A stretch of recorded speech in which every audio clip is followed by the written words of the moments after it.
Buc Bros, what's going on? Buc Bro Ryan here, joined by fellow Buc Bros Zach, Bryce, and John. Guys, we're here for our game preview. This time, we're covering Week 3 against the Jets. The Jets are 0-2. They've put up a lot of points, but they've also allowed a lot of points. And it's our home opener, so we're looking for the first time for the Bucs to come to Raymond James. So, guys, let's get into our preview. I'm going to start on the offensive side of the ball, kind of the driving force behind the last two wins, especially with Baker Mayfield in those last-minute drives that got us over the hump. What does the offense have to do to pull out a win against the Jets? And are injuries going to be a key factor, especially on that offensive line? Hey, broadcasters. First and foremost, great jerseys, you guys. I wish I had my Mike Evans jersey that I had ordered in July from Fanatics, but big F you to Fanatics because for whatever reason they canceled that order. So I don't get to have this jersey for the first home opener where we're going to wear these 76 throwbacks. And I am mad as hell. But anyway, to your question, I think obviously continuing to dominate at the line of scrimmage and continue to run the ball successfully is going to be key in this game so we can keep the pressure off of Baker. Now, I don't think the Jets have quite the defensive line or at least defensive ends that Houston brought to the table. So hopefully that won't be such an issue. But again, we're going to be without Wirfs. We're going to be without Gadecki.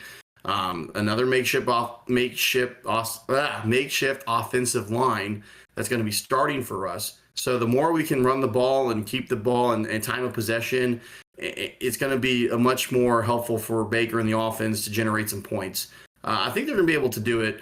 So I just want to see us continue the success that we had in the Houston game and bring it to the first home opener. It's going to be hot. Hopefully they're wearing their terrible green jerseys and going to be sweating through them and tired by the third, fourth quarter. We can, hit those lanes and really,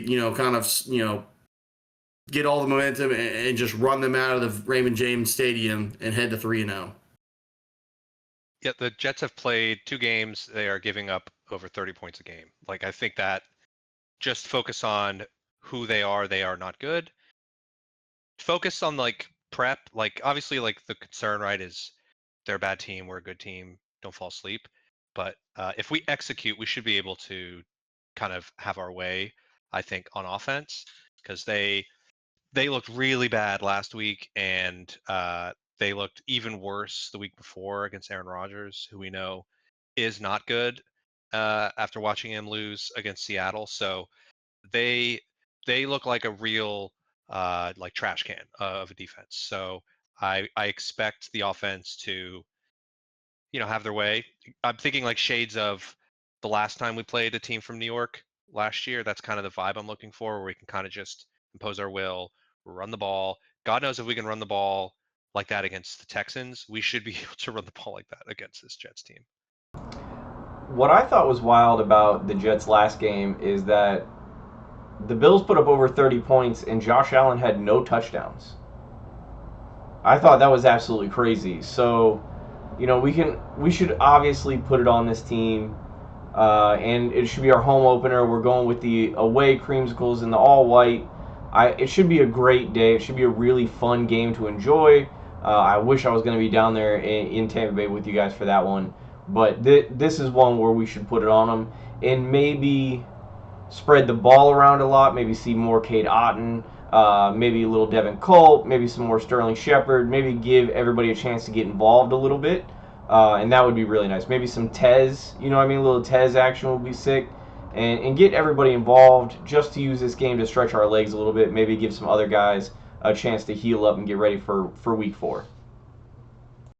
Yeah, I like that. I like the idea of spreading the ball around. We've got all of these weapons. Might as well use them. I also like reinforcing that run game that we had against the Texans. That two-headed monster we talked about in our review. Let's keep that going. Let's keep Shad and Bucky hot. Put the pressure off of Baker. He seemed a little gimpy at the end of the last game, so let's try to settle in there. Keep that momentum we had at the start of the Texans game. keep that going on and lean on this line and really just set the tone and hand it to them. I hope there are no more injuries going forward, especially on the offensive line. We'll wish for a healthy, clean game from the offense. Really looking forward to it. Let's switch over to the defensive side now. The Bucs starting again against the Texans very ratchet, not very well, allowing a first possession touchdown for the second game in a row. So how do we start fast against this Jets offense? And maybe we can provide some turnovers. Levante, you mentioned it in last preview, Zion McCollum dropping some INTs, Zach. Levante had one on his hands against the Texans. How do we start generating some turnovers? It's 2 turnover-free games for this defense in the last 2 weeks. So how do we start generating and converting more of these turnovers going forward? I thought it was interesting in the game against Houston. We commented on it early in the game. We were just rushing 4, and it wasn't really getting home. So I wonder if maybe we start getting a little more aggressive out of the gate. Because, we weren't touching Stroud. They were able to move the ball early. And so I think if we can maybe dial up the pressure earlier in this game, to me, that's like the easiest way to influence turnovers is to put pressure on the quarterback. And we don't even know who's going to play quarterback yet for this Jets team. The ceiling is Justin Fields. The floor is Tyrod Taylor. So these aren't really the strongest guys you could roll out. So I think if we can dial up pressure, that to me is going to be the most direct way to get these turnovers forced. And then hopefully we hit the jugs machine this week. Yeah, I think it all starts up front, right? Got to generate some pressure. Whether it is Justin Fields, he's in concussion protocol from the last game, so he's got to pass that. I think as of now, Tyrod Taylor is scheduled to start. So we'll see. But both quarterbacks are kind of the same, right? They're very mobile quarterbacks. They like to use their legs to generate offense, not necessarily statues in the pocket. So one, you got to contain, right? So all the defensive lines got to hold and contain and stay in their lanes and make sure we've got contain every time that they're dropping back to pass. But more often, you got to start to generate some pressure, and when you start to generate pressure, that's when the turnovers are going to come. I mean, the one that Levante dropped was due to some pressure, and it was right in his hands. I can't believe he dropped it. But so as long as you can do that, it seems like the secondary, outside of the first or 2 series, once they settle in, have been pretty good at sticking to the receivers. And again, the Jets really have Garrett Wilson, and that's about it. So if you take away their number 1 option, probably going to be hard for Tyrod or for Justin Fields to kind of go into their progressions and see the field, and they're going to start to try to use their legs. So it's really make sure you can contain, and then when you get there, get them down.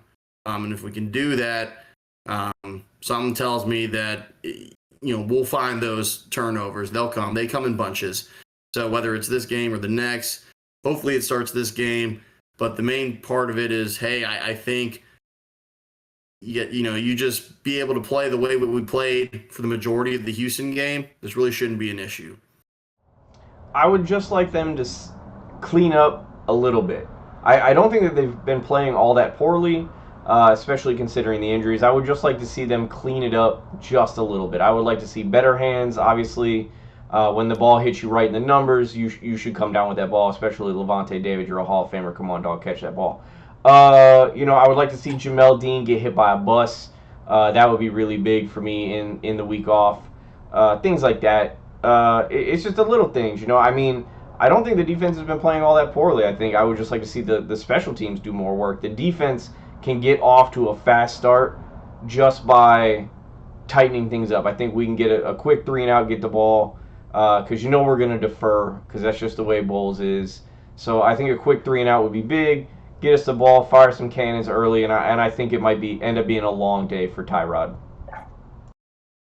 All right. Well, we'll see if our quarterback needs no touchdowns. I heard that Josh Allen didn't need them, and that boils my blood because that's who I picked for fantasy this past week.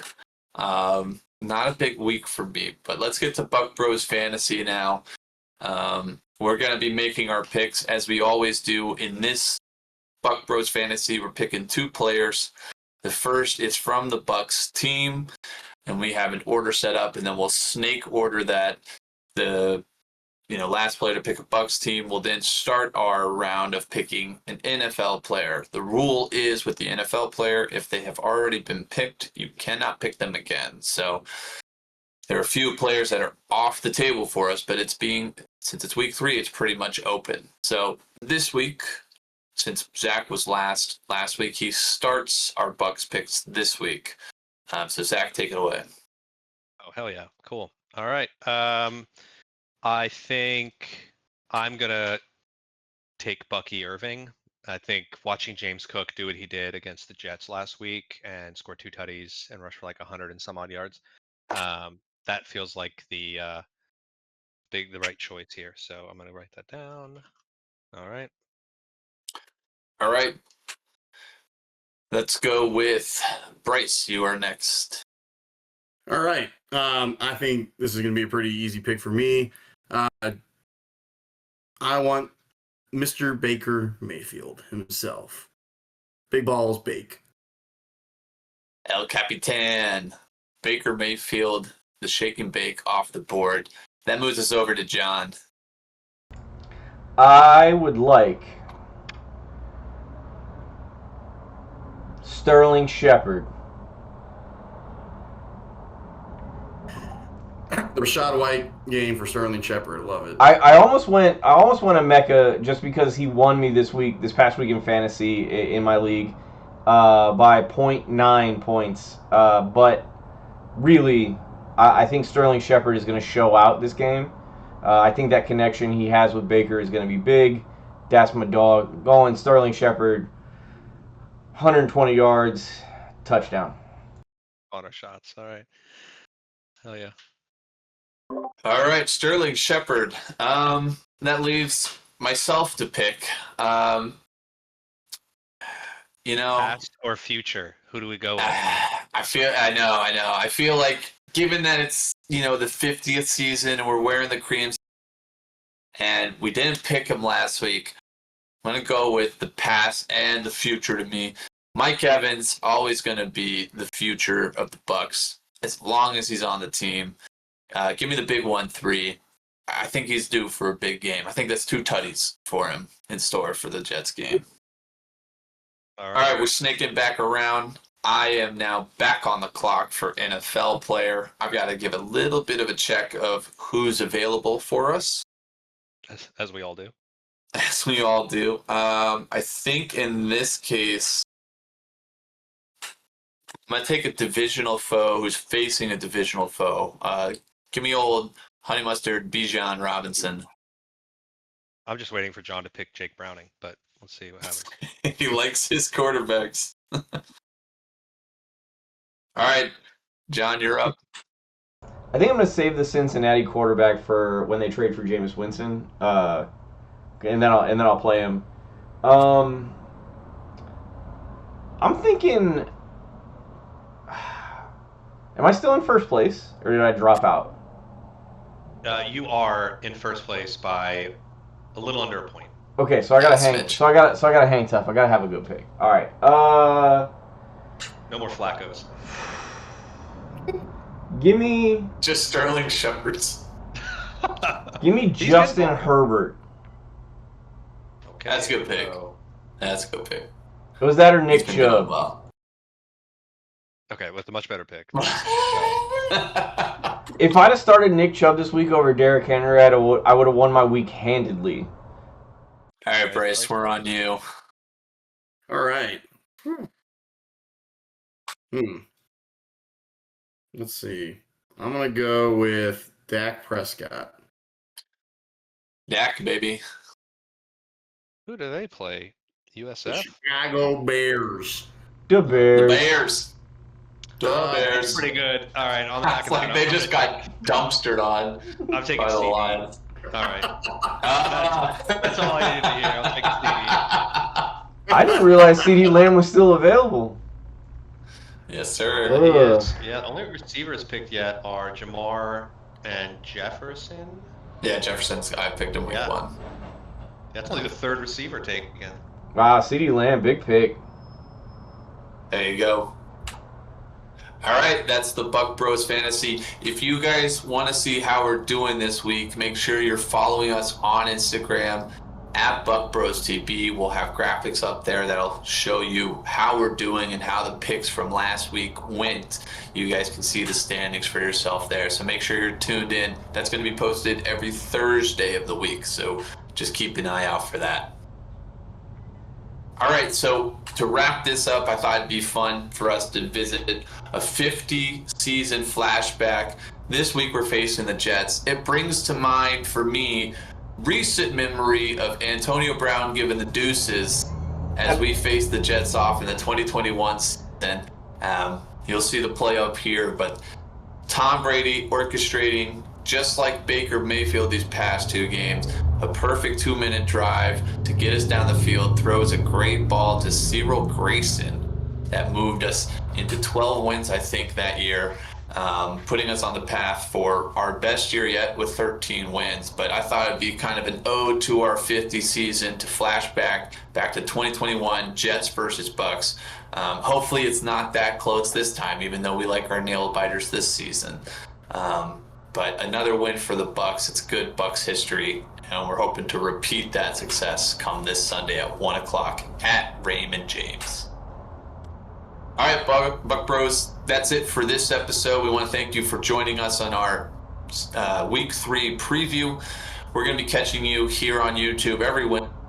Preview of next week, so make sure you're staying tuned. But for now, we're going to leave you with a Go Bucks.